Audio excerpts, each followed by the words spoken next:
아이스비츠 수용소 유명한 유태인들 학살한 수용소에 어린 나이로 잡혔을 텐데 그 어린 안에 갇혀 있는 어린 나이와 그리고 거기 안 갇혀 있는 그 낫지의 아이가 서로 친구가 되어서 교제하는 영화가 있어요. 그 나중에 너무 친구가 보고 싶어서 지가 자진해서 그 수용소 소장인데 소장 아들이 거기 가가지고 나중에 지도 같이 가스실에 간 것도 모르고 차량에다가 지 아들이 이제 자기가 피워낸 가스실에 자기 아들 죽는 장면이 그 들어가는데 그 영화에서 저 아이가 이런 이야기예요. 그 나치 그 소장의 아들이 왜 너가 너 동네에 있는 사람 왜 잠옷이 똑같나 하는 말이었어. 죄수복을 잠옷으로 본 거예요. 잠옷. 모든 인간은 잠옷이 똑같아요. 왜? 같은 수용소에 갇혀 있습니다. 수용소에 갇혀 있으면서도 자기가 수용소에 갇혀 있다는 것을 모릅니다. 이 수용소가 어떻게 만들어지냐 하면 바로 금지의 경계 때문이거든요. 금지의 경계선. 금단의 열매가죠. 창세기에.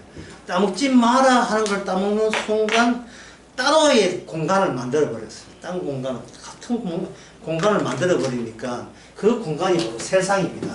세상이고. 창세기 그 3장의 18절에 보면 그 에덴 생명나무가 누락된 채 만들어진 세상. 전혀 아무리 노력해도 생명나무 과일을 영생을 얻을 수 없는 조건 하에 따로이 자기들끼리 구성된 세상에 모든 인간은 출생하고 태어납니다.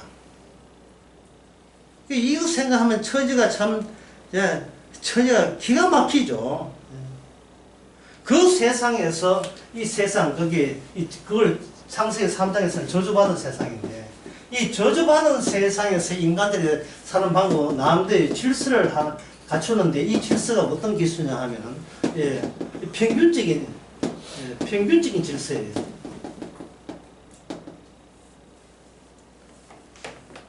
자기들끼리 뭘 맞추냐? 균형을 맞춰요. 균형. 이걸 정치술이라고 합니다. 정치술. 평균적인 질서, 균형을 맞춰놓고 그들 자체에 대해서 서로 다투고 싸우는 것을 법을 동원해서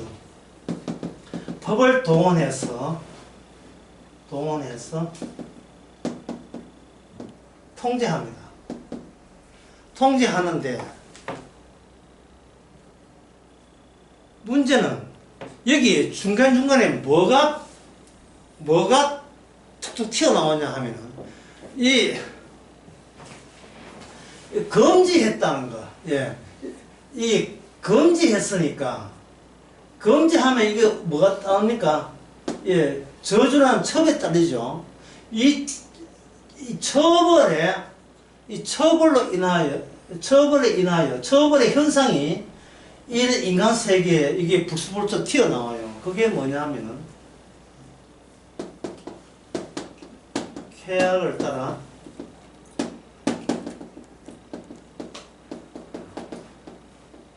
우려하는 존재, 표를 뜯어오는 것. 이러한 욕망을 달성하면 또 욕망으로 멈추는 게 아니고 또 표류해요. 마치 바다에 저철을 폴 뜯어야듯이 계속 정처 없이 새로운 쾌락을 발굴하고 느끼기 위해서 계속 떠다니는 그런 시세가 되어버린 겁니다. 이 모든 것이 뭐냐면 바로 금지했기 때문에, 차단했기 때문에 생긴 현상이에요.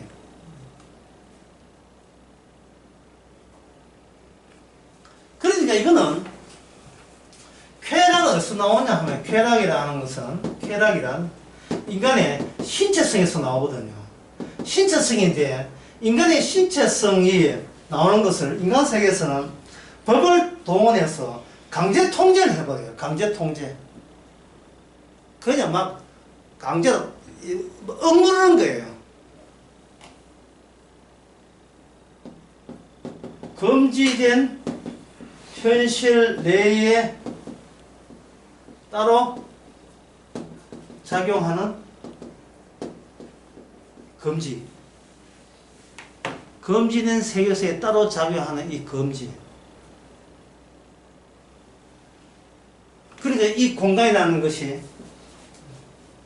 새로운 쾌락이 불쑥 튀어나온 것에 대해서 쾌락이 달성해도 예, 허무하고 또는 그냥 참고 지내려면 신체가 갖고 있는 이 쾌락을 좀처럼 억누를 수가 없고 이러지도 못하고 저러지도 못하고 인간은 예, 맨날 슬픈 얼굴로 하고 그렇게 늙어가고 죽어가고 있습니다. 이러한 것을 이러한 법을 통제를 통해서 그들은 시도하는 게 뭐냐, 저 금지된 거 있잖아요. 저 금지된 뚜껑을 한번 열어보려고 시도를 해요. 그게 아까 이야기한 무슨 탑입니까? 바벨탑이죠. 근데 바벨탑을 짓고 하나님 가만 놔두면 짓지 말라고 그냥 흩어지면 되겠는데, 바벨탑을 지었다는 그 속성에 대해서 이 세상 끝날 때까지, 불식받을 때까지 한쪽에서 바벨탑 그 성격에 대해서 주저없는 공격을 하게 되어 있습니다. 그 공격하는 방법이 뭐냐면 바로 아브라함의 원리. 바벨탑은 창세기 11장이잖아요. 하나님 아브라함의 소명 부른 것은 언제입니까? 창세기 12장이에요.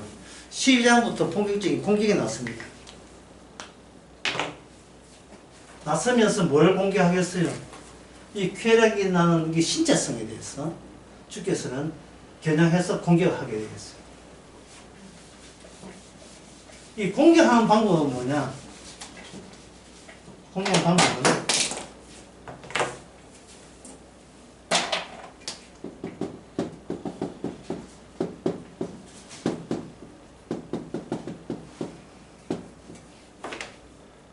속살 노출시키고 표적으로 삼아서 공격해요.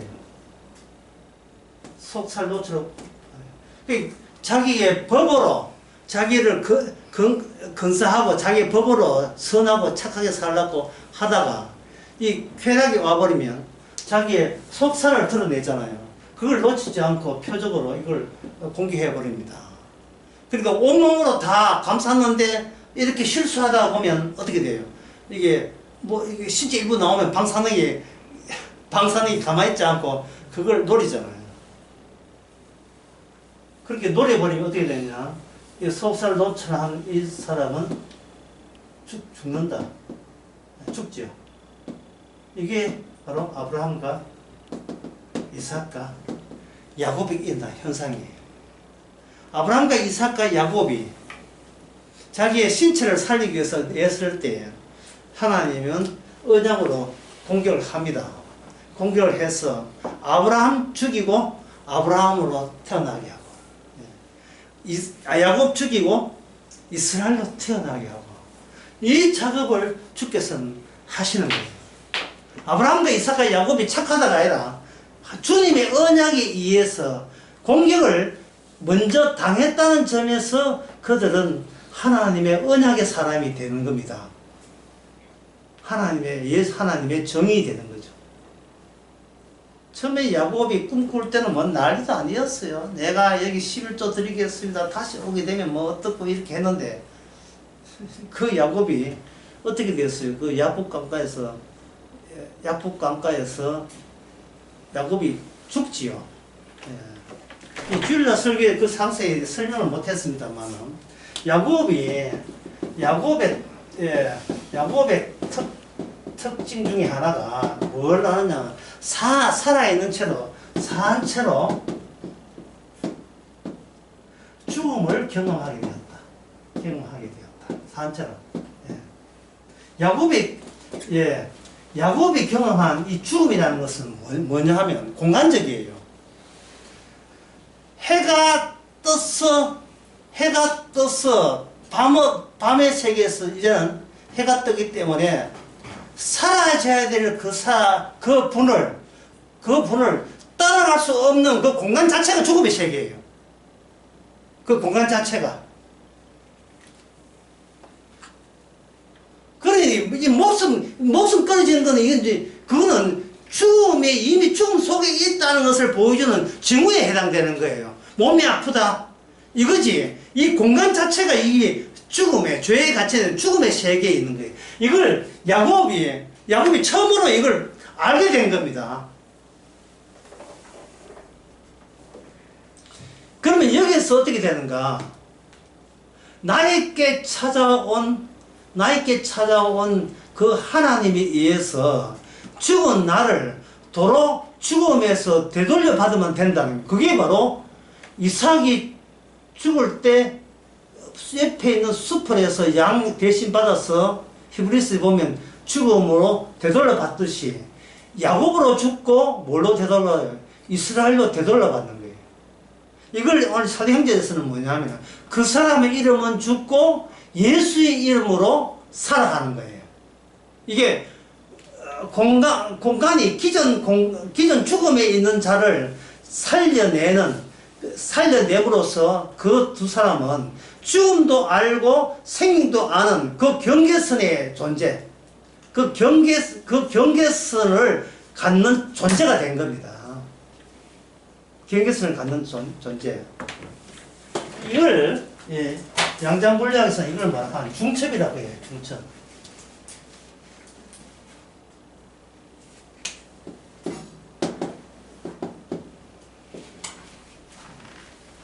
중첩이라 하는 것은 스스로 자기의 정체를 고정하실 수 없는 게 중첩이에요.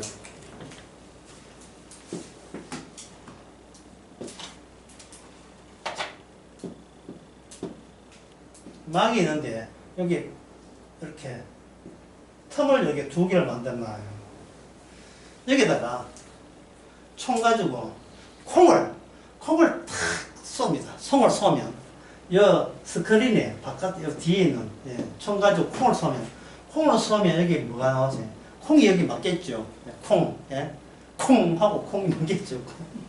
또 콩 쏘면 이쪽에 쏘면 또 콩이 맞겠죠. 다다다다 콩을 쏘면 여기 뭐가 남겠습니까? 콩 맞은 흔적 두 개가 나란히 이렇게 딱 나오겠죠. 이게 이제 이중 슬릿이니까 시험이라는 건데, 이중 슬릿 시험인데, 콩을 쏘면 콩으로 맞은 흔적들이 나란히 딱 이렇게 어떤 경계선에 뚜렷하게 두게 되죠. 콩을 쏘면 여기 콩 흔적이 나오죠. 그 다음에 입자나 광자나 전자, 입자, 작은 입자를 여기다 쏘아내는 거예요. 입자는 쏘아내면 입자니까, 콩 같은 존재니까, 여기 이런 선이 나와야 되는데, 선이 나온 게 아니고, 어떤 물결 무늬가 이렇게 하얗게 시커멓게 물결 모양이 나온 거예요. 이거는 뭐냐? 파가 이렇게 물결을 이렇게 물 이렇게 염을 하려면 여기 물결이 생기잖아요. 물결이. 이 물결이 생기면 어떻게 이걸 가지고 여기서 뭐가 생겨? 간섭 무늬가 생기잖아요. 간섭 무늬 물결이 서로 상쇄하고 파동이 상쇄하고 보태고 상쇄하고 해가지고 어디 옅은도 짙은 거 옅은 거 나오듯이 이거는 분명히 입자를 쏘았는데 이게 뭐 어떤 물결 같은 파동을 통과시켰을 때의 간섭 무늬 효과가 등장하는 거예요.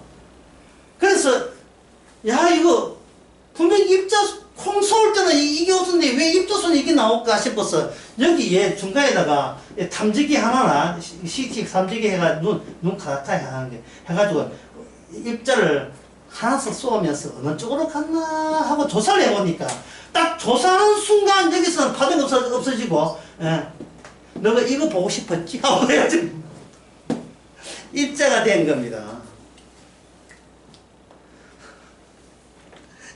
이게 뭐냐 하면 이거예요. 우주는 입자와 관찰하는 인간이 상호작용하는 공간이라는 거예요. 이게 인간은 이거는 우리가 흔히 아는 게 뭐냐면 변수라고 하는 것은 일종의 파동 효과. 내가 이 땅에 살아가는 데 있어서 내가 열심히 해서 하는 게 아니고 내가 이런 일이 있기 전에 내가 미리 예측하지 못한, 내가 다 추적하지 못하는 많은 변수와 원인들이 파동처럼 내한테 쓸고 나오고 파처럼 해가지고 지금 이런 결과가 되어진 거예요. 이 공간 자체가. 그런데 공간 자체가 되었는데 분명히 나는 뭡니까? 나는 파동이 아니고 뭐예요? 입자예요. 왜 입자인데 왜 입자가 모였다 하면 왜 파동끼리 모인 그런 결과 형태가 왜 등장하느냐 이 말이에요.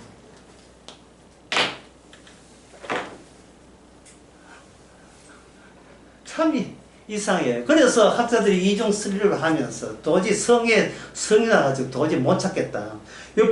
반드시 입자가 파동처럼 이렇게 입자가 파동되는 데는 분명히 통하는 입자가 파동처럼 서로 연락을 취했다. 연락을 취했으니까 야, 이 보고 있어. 우리 파동을 한다. 알겠어. 이래가지고 파동 같은 효과를 줬다 이 말이죠. 그래서 양자물리 학자들은 입자 하나하나에 뭘 했냐 하면은 방향을 틀어버렸어요. 평광이라고 하는데 방향을 시계 방향과 시계 반대 방향으로 이걸 틀어가지고 또 통과시켰어요. 통과시키니까 역시 여기는 이런 입자선이 나온 게 아니고 물결 모양 짚고 엮고 파동 모양 이렇게 여러 가지 선이 나왔다 이 말이죠. 선이 나왔는데 이거는 학자들이 예상한 대로 나왔는데 이 끄트머리에 이 검은 부분이 나왔어요. 그런 부분이 보니까 이게 뭐냐 하면 서로 의논하고 서로 상호작용하면서 야 이거 누가 보고 있다 우리 파동으로 하자 했는데 그게 맞아 다 하지 못하고 제대로 그들끼리 의논을 잘 안 돼가지고 이렇게 시커먼 부분, 그 검은 부분이 이렇게 나왔어요. 이걸 내린 결론은 뭐냐 하면은 이거는 과거의 원인이 결과를 낳는다. 이게 아니라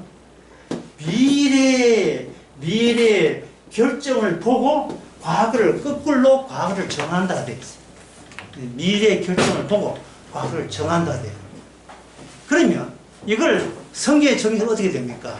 이미 이 세상은 심판받기로 미래에 확정되고 나온 뒤에 왜 심판을 받아야 되는가? 그 이유를 이 세상에 과거라는 이름으로 쫙 현실을 하나님께서 허락하신 거예요. 하나님께서. 그래서 제가 어느 설교했잖아요. 우리가 앞으로 사는 것은 과거를 산다고. 이미 미래라는 것은 이미 확정되어 정해져 있는 거예요. 정해져 있다 이 말. 그래서 이 중요한 것은 이 양자물리학에서 중요한 것은 뭐냐 하면 인간은 결코 주인공이 될 수가 없다. 내 인생의 주인공은 내가 아니다. 나는 여러 가지 타인들과 많은 입자들과 타인들뿐만 아니고 같은 인간 말고 그 소나 돼지나 나무나 대나무나 코스모스나 이 모든 자연세계의 변수의 물결 가운데 하나가 단지 나라는 인간일 뿐이다.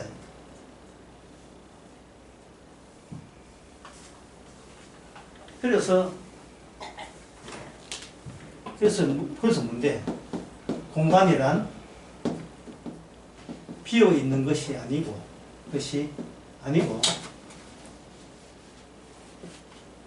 이러한 모든 자연물의 상호 광경망으로 채워져 있다.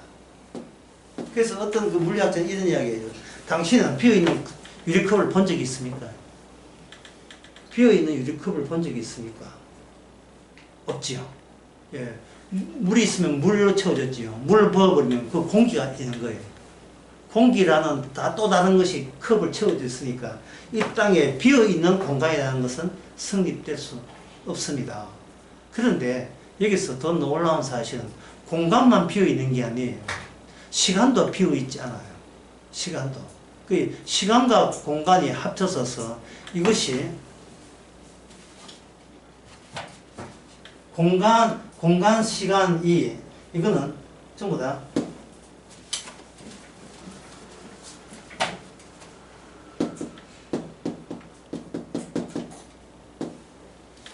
공간, 시간이 휘어져 있는 거예요. 공간, 시간이 휘어져 있다는 거죠. 꿀꿀하게 휘어져 있는 거예요. 휘어져 있으면 어떤 현상이 있느냐 하면 옛날 사람들은 이렇게 생각했어요. 예. 이게 거리고 이게 시간이라면 요게 이제 시간이라면 시간은 과거에서 미래로 간다고 생각하고 현재는 여기에 현재가 있다고 생각했어요. 현재가 있다고 생각한 겁니다. 근데 뭘 생각 못하냐 하면 현재가 폭을 가진다는 생각은 그들은 옛날 사람들은 꿈에도 생각 못했어요. 누가 나올 때까지 아인슈타인의 특수 상대성 원리가 나올 때까지 이거 꿈에도 생각을 못했어요. 현재가 이런 폭을 가진다는 게 이게 여러분 상상됩니까? 현재가 왜 폭을 가집니까? 현재 된 순간 뭐가 됩니까? 과거와 미래에 그냥 경계선일 뿐이지 현재라 하는 것은 현재라 하는 마치 산꼭대기처럼 과거 올라갔다 현재 되면 다시 현재 되면 이게 좀 미래로 내려가잖아요. 현재 순간 이쪽은 미래가 되고 이거는 과거가 되고 현재 되니까 현재는 그 처음 탑 그 순간일 뿐이지 현재가 두껍다는 말은 이거는 상상도 못할 이야기를 아인슈타인이 이야기한 거예요. 앨버트 아인슈타인이 이야기한 거예요. 왜 현재가 왜 그래 두꺼우냐? 화성의 현재는 두께가 15분이랍니다. 15분. 달의 현재 두께는 몇 초밖에 안 되고, 이 지구상의 현재는 거의 순간적으로 현재가 있을 뿐이고, 안드로메다의 성운의 현재는 약 500년 이 지속적인 현재가 있다는 거예요. 이게 무슨 이야기 하냐 하면요. 각자 시간이라 하는 것은 정해진 게 없고, 시간이라 하는 것은 그쪽과 이쪽 사이에 보는 시선의 차이에 의해서 사람마다 현재, 과거, 이게 다 다르다는 거예요. 그래서 화성에 15분 같으면 화성에 일어난 그 사건이 15분 기다려야 지구에 오니까 지구 입장에서는 화성에 일어난 사건과 지구 사건 사이에 15분이라는 그 텀이 있으니까 그게 현재가 15분 동안 두껍게 남아있다는 겁니다. 이 말은 인간에게 현재라 하는 것은 지구만 보면 순간이지만 우주까지 확장하면 인간이 아는 현재라 하는 것은 지금 인간의 현재에 수집되어야 될 그런 얼마나 많은 사건들이 얼마나 많이 남았는지를 인간은 알 수가 없다는 거예요. 그래서 그림을 이렇게 그린 것이 아니고 현재는 과거에 왔던 그러한 뾰족한 현재고 현재부터 멀어지는 현재 이렇게 그림을 이렇게 그리는 거예요. 자, 이게 이제 이 성경과 무슨 관계가 있느냐 하면 이런 관계였어요. 지금 이걸 누가 이야기했냐면 양자 물리학 학자들이 이야기해요. 시공간이라 하는 것은 정해진 게 없고 보는 사람마다 이 우주에서는 각각 다 관찰자에 다 다르다. 그러면 절대적으로 그러면 시공간도 이거는 상대적이고 그러면 절대적인 게 뭐냐?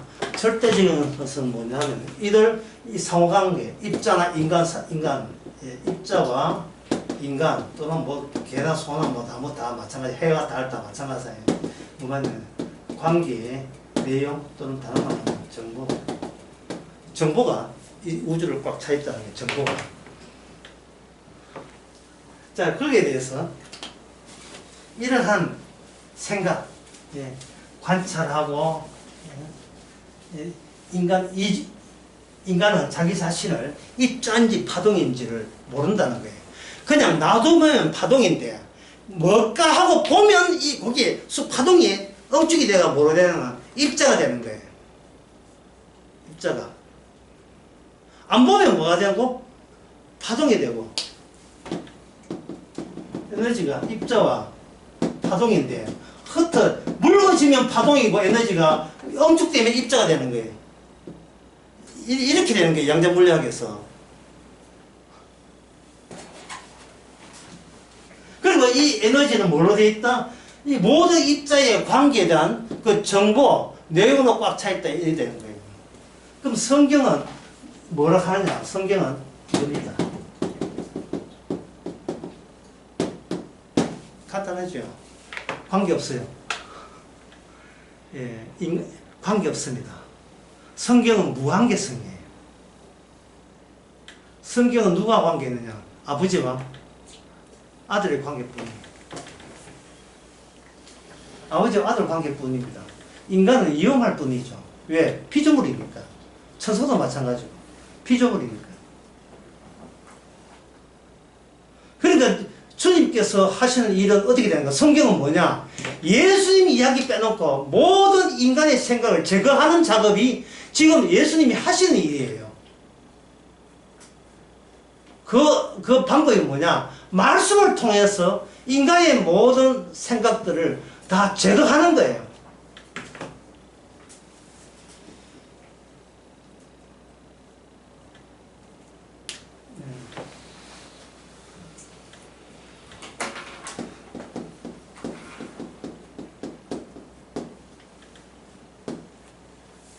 피막 뜯어내기. 얼굴팍 제거. 얼굴팍 제거 같으면 뭐 쉽죠, 뭐. 때 붙이고, 이제 가글 선지, 마스크 선지, 넣어가지고. 뜨면 촉촉하게 되잖아요. 기분 좋지요. 그러나, 말씀은 이렇게 얼굴팍 정도 시원한 게 아니고, 아파요. 아파요. 소위 의인이라는 마스크를 뜯어내면 안에 뭐가 들어있습니까? 뭐가 나오겠냐? 이게 나와요, 이게. 바닥층이 나옵니다, 바닥층. 검단을 따먹지 말라는 검단의 세계, 그 세계의 내용이 나온다고 해요, 바닥층이. 인간의 신체를 예수 믿으면 되는데 우리 신체는 무슨 관계 있습니까? 신체 자체가 파괴되는 이 징후, 증상이 예수 이름으로 다 이루었다는 것이 어떤 것인지를 보여주는 징후로서 우리 몸이 늙어가는 거예요. 우리 신체라는 이 막 있잖아요. 이 피부막, 이게 뜯겨져 나가는 거예요. 수술할 때 얼마나 아팠겠습니까? 참 아프지요.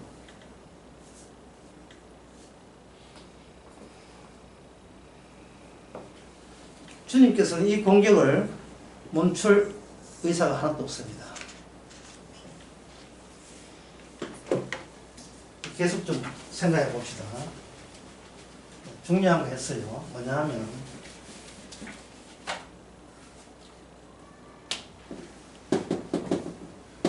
무관계로 관계로 얽힌 또는 아까 이야기한 뭡니까? 입자와 인간 사이에, 관찰 사이에 무슨 작용? 상호작용. 상호작용에서 나는 것은 뭐냐? 정보죠. 비트. 이 세상 우주는 비트로 되어 있다. 정보로 되어 있다. 비트. 비트니까 이거는 숫자로 하면 0과 1. 0과 1로 되어 있다. 이렇게 이야기하는 거예요. 0과 1. 암흑물질과 예, 그냥 물질과 암흑 물질은 예, 암흑 에너지와 그냥 에너지 반입자 충돌은 뭡니까? 서로 반대되잖아요. 동양이 음양사상처럼 이렇게 빈도로 되어 있는 거예요. 이 무관계로서 인간이 기껏 아까 요게 할 때 퉁탕퉁탕 이거 그 컴퓨터 게임 이런 게 있죠. 올라가고 내려가고 올라가 띵 하고 받치가 또 내려오고 이런 게 있죠. 이게 아무리 유로 난 것은 백날 연구하고 양자물리학 백날 관찰해도 어느 세계에 이르지 못합니까? 여기 세계에 이르지 못하지요. 예? 여기 세계에 이르지 못해요. 44 무슨 44? 본도후서 4장 4절. 예? 복음은 이 하나님의 신이 복음의 광채를 이 세상의 신이 비추지 못하게 복음을 모른다. 를 보지 못하게 만든다. 이 본도후서 4장 4절 한번 보겠습니다. 4장 4절. 이 중에 세상 신이 믿지 아니하는 자에게 혼미케 하여 그리스도의 영광의 복음의 광채를 비추지 못하게 함이라. 3절에 만일 우리가 복음을 가리웠으면 망한 자들에게 가려운 것이다. 이랬어요. 이 사람이 양자물리학 이거 해가지고 신의 존재를 인정한다 하더라도 구원 받습니까? 구원 못 받지요. 왜? 관계성 때문에. 관계성 때문에. 인간이 아무리 노력하고 아무리 연구해도 내가 있는 것은 우리 부모가 나를 낳아서 있다는 관계성 있잖아요. 근데 주님은 뭐라 합니까? 예? 누구든지 부모나 자식이나 나보다도 잘하는 자는 내게 합당치 않다. 무관계성을 이야기해 버린다고요. 무관계성으로 모든 관계성을 뜯어내는 거예요. 다 이루었다를 가지고 열심히 노력해볼까, 진리가 뭔가 알아볼까를 뜯어내버려요.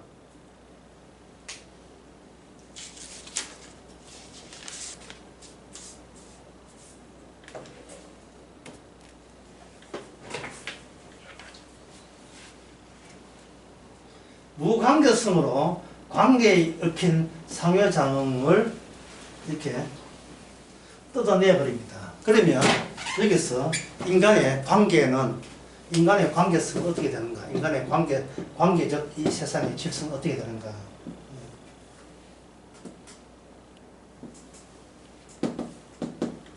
보로메오 매듭이라는 게 있어요. 이거 정신분석에서 이야기하는 건데, 첫째는 상상계, 이미지리 상상계, 그 다음에 이게 상징계, 심볼, 상징계, 그럼 리얼리티, 실제계, 중간에 뭐냐, 이거는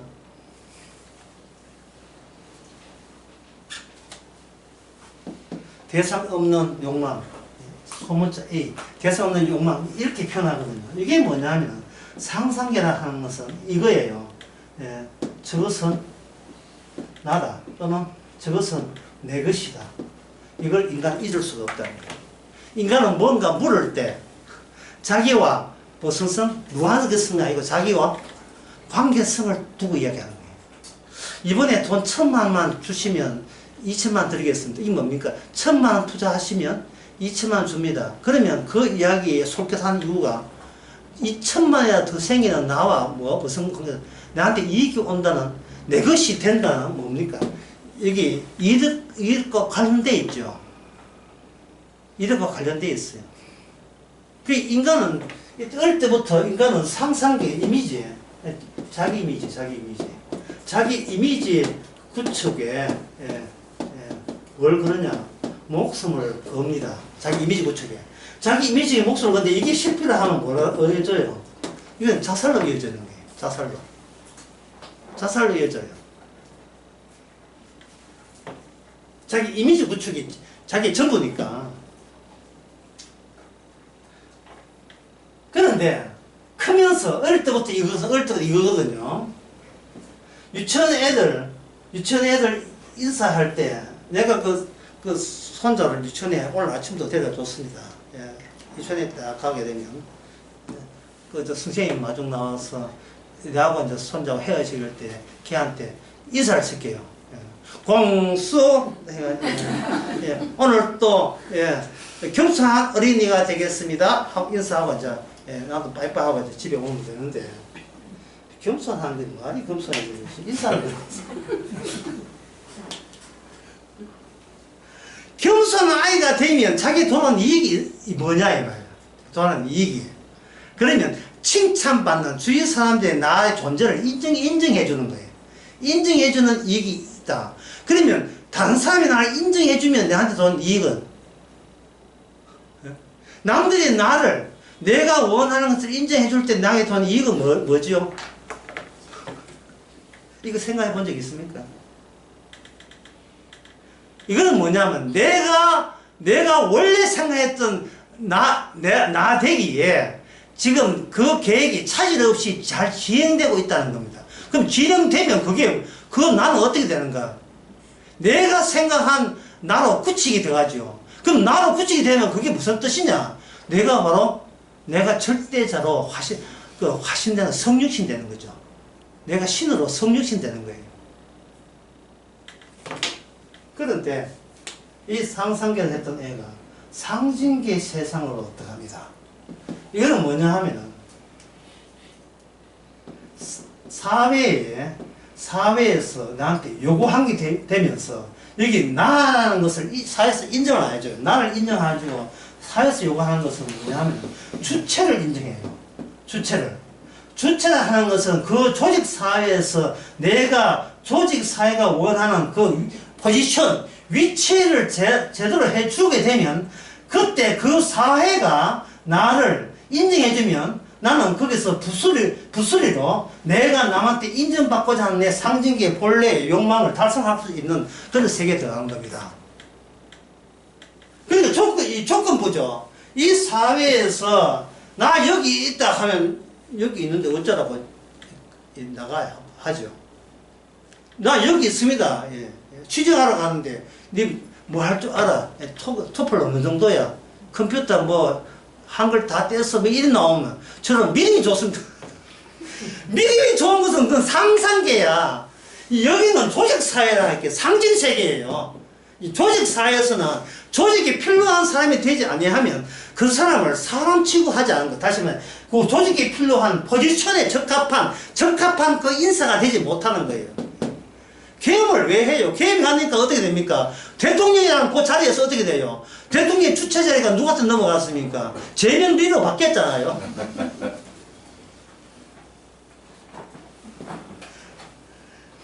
인간은 내가 신이 되고 싶은데 사회의 말을 듣지 않으면 신에 대한 조건에 부합되지 않는 거예요.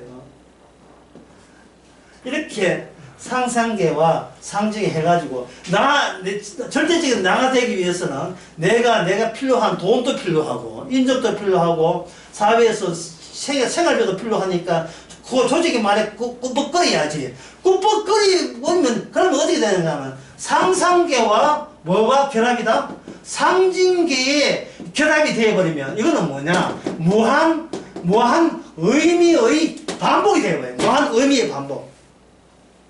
무한 의미의 반복이라고 하는 것은 계속 의미 있는데 의미의 끝이 보이진 않아요. 열심히 일하세요. 어디까지? 훌륭하게 사세요. 어디까지? 또 훌륭하면 그 한계가 어디입니까? 그러니까 이 조직사회 이거는 뭐냐 하면 이거는 아까는 직장을 이야기했지만 또 뭐 하세요? 교회에서 의미하는 게 또 가정에서 내가 얼마나 너 어떻게 키웠는데 네가 이래 나오면 돼? 네 아버지를 실망시켰어. 이래 나오면 어떻게 하겠어요? 아버지 그럼 실망시키지 않으려면 아버지의 명을 따라야 되지 않습니까? 아버지의 명을 따를 때 나의 고유 의미는 날라가지고 아버지의 의미가 나의 무한 의미의 자리를 대체해버리는데 그러면 어떻게 돼요? 평생 동안 내가 뭘 할 것이 아니라 누가 나에게 지시를 해줘야 움직이는 사람들.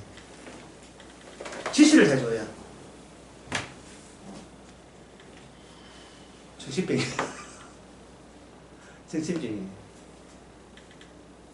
그런데 여기서 뭐가 빠졌냐 하면 상상계하고 상징계 둘이 결합했는데 여기에 뭐가 끼어드냐 하면 실제계가 끼어들어요. 실제는 뭐냐 하면 말할 수 없는 쾌락이에요. 표현이 안 되는 쾌락. 그렇게 여기는 언어락 하는 것은 의미를 주잖아요.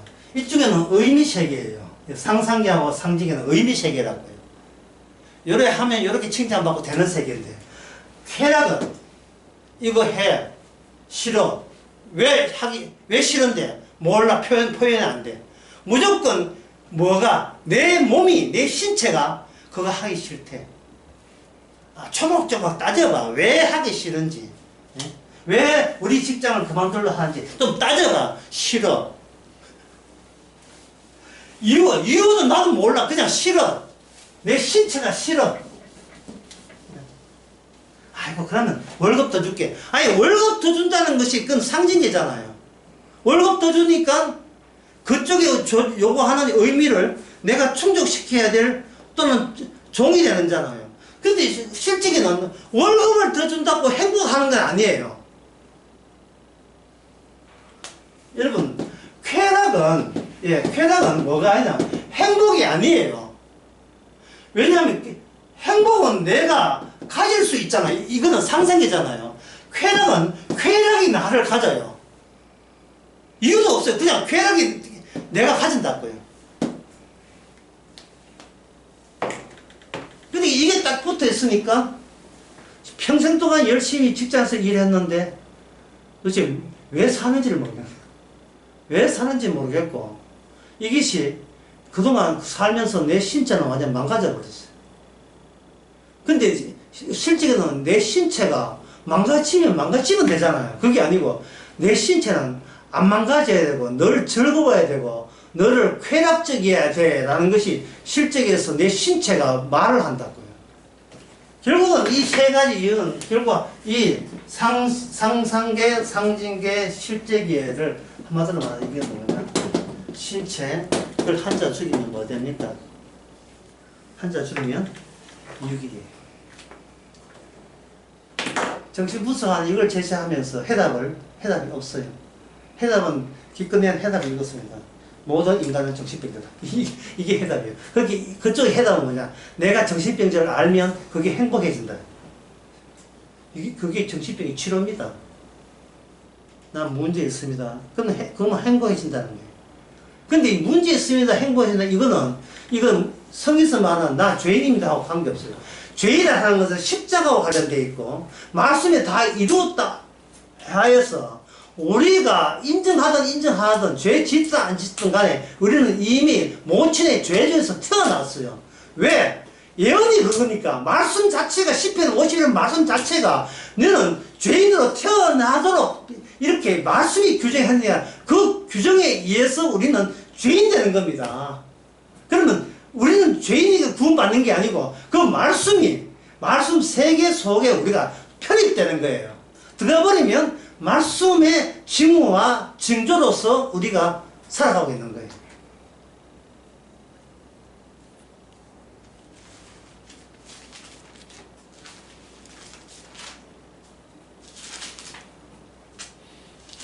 여기 18절에 한번 봅시다. 4장 18절.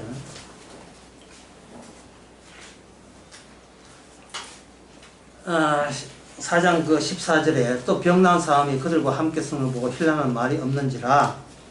예. 그래서 민가에 퍼지지 못하도록 그 협박을 하는데, 자, 협박을 했습니다. 이거 무슨 계입니까? 이거 상징계죠.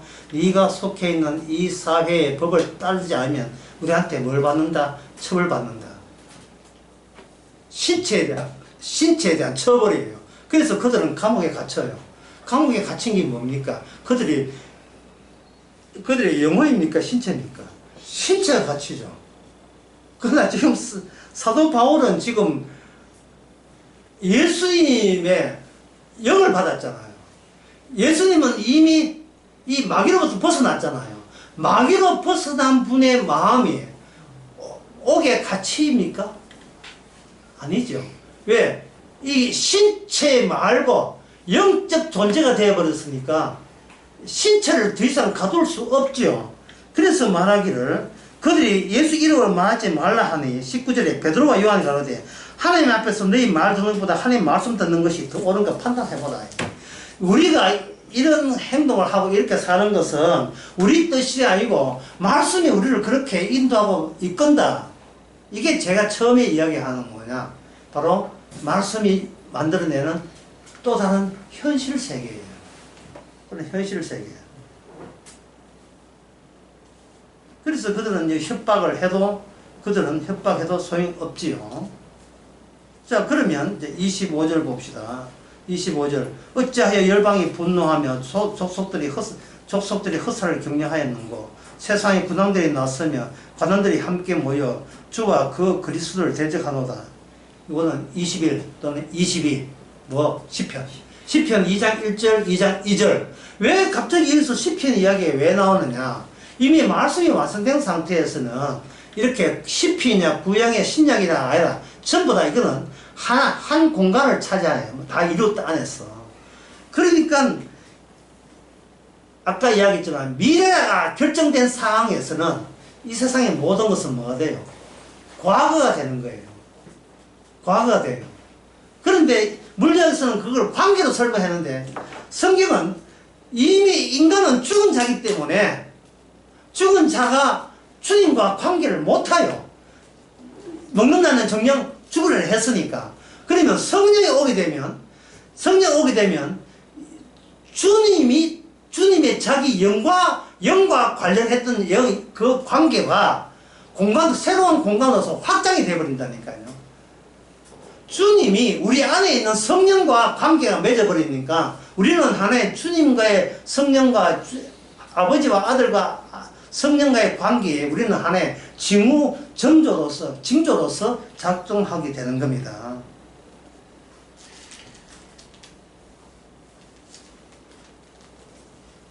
자, 4장 32절 봅시다.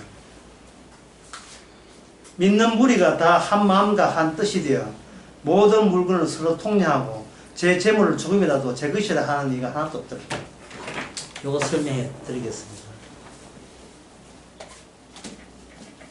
아까 그 상상기에서 나 또는 뭐든가 내 것은 바로 내 것이다. 내 것은 내 것이다. 이거는 무엇을 이야기하는, 누가 이야기하느냐고. 내 신체가 그렇게 이야기해요. 내 신체에서 마음이 나와서, 마귀 마음이죠. 신체에서 마음이 나왔고, 마귀의 영이 나와서 이 마음이 이 신체를 내 것이라고 하는 거예요. 따라서 어떤 재물이 있으면 이 재물이 누구 것이 되느냐 하면 내 것이 돼요. 내 것. 내 것이 되면 뭐가 성립이 안 되느냐 하면 내가 내 것을 보유하고 갖고 있으면 주님께서 친히 기르시나니, 요새 얘기 많이 나오네요. 친히 기르시나니가 성립이 안 됩니다. 다시 말해서 주님이 내 것은 내가 합니다. 여기에 주님께서 끼어들어야 되잖아요. 어떻게 끼어드는가? 바로 나와 나의 것의 관계 속에 이것을 뭐라고 보느냐? 이걸 바로 죄인으로, 병든 것으로 간주하는 거예요. 병든 것으로. 오늘 벌써 네 번째 이제 전 문장인데 다시 한번 써볼게요. 병이 들어야 그 다음에 뭡니까? 치료법이 나온다. 병이 들어야. 왜냐하면 예수님이 먼저 죄 없으신 분이 죄 있는, 그 다음에 뭡니까? 죄 있는 육이 되어 있잖아요. 그 예수님의 육이 아담의 몸에서 나오기 때문에 그 예수님의 육이나 우리 육이나 똑같은 육이에요. 육의 한계를 보여주는 겁니다. 육의 한계를 보여주면서 유대인들이 왜 율법을 지켜도 그들은 구원받지 못한가? 왜 자꾸 의인하고 우리는 죄를 짓는가? 그거는 주님의 영이 들어왔을 때 비로소 자기가 눈이 열리면서, 눈이 막 활짝 열렸죠. 눈이 활짝 열리면서 내 것이라는 게 일체 나에게서 나온 게 아니라는 사실. 그것도 그냥 우리가 하는, 주님이 주신 것도 아니에요. 예수님의 십자가를 알리는 징조가 그러한 필요한 것들로 우리에게 제공된 겁니다. 그냥 주님 주신 거니까 내 거라 하면 안 돼요. 그러면 나의 정인 되어버려요. 끝까지 주님의 십자가와 관련된, 주님이 말씀과 관련된 그것과 필요해서 주신 거기 때문에 이 주신 것을 통해서 무엇과 관련 지으면 됩니까? 말씀과 관련 지으면 돼요. 이 관련 짓는 방법이 인간 대 인간의 관계성이 아니라 바로 인간의 무관계성, 인간과 하나님과 관계 없던 그 관계성, 이 성령님에 의해서 이 말씀과 하면서 우리가 관계에 지어질 때 우리는 그리스도의 바로 편지가 되는 거예요. 주님의 편지가 되는 거예요. 끝으로 이제 그 고린도후서 3장 3절 읽고 마치겠습니다. 너희는 우리로 말미암아 나타난 그리스도의 편지니 이는 먹으로 쓴 것이 아니고 오직 살아계신 하나님의 영으로 한 것이며 또 돌비에 쓴 것이 아니고 오직 육의 마음에 거기 우리를 마음을 사용하시는 기도합시다. 하나님 아버지, 우리가 엄청 오류가 있고 우리 판단에 문제가 있다는 것을 성령이 오기 전까지는 몰랐습니다. 십자가를 통해서 이제는 주께서 우리를 활용하신다게 된 그런 신분이 된 것이 얼마나 고귀한 신분인지를 깨닫는 저희들 되게 하옵소서. 예수님 이름으로 기도합니다.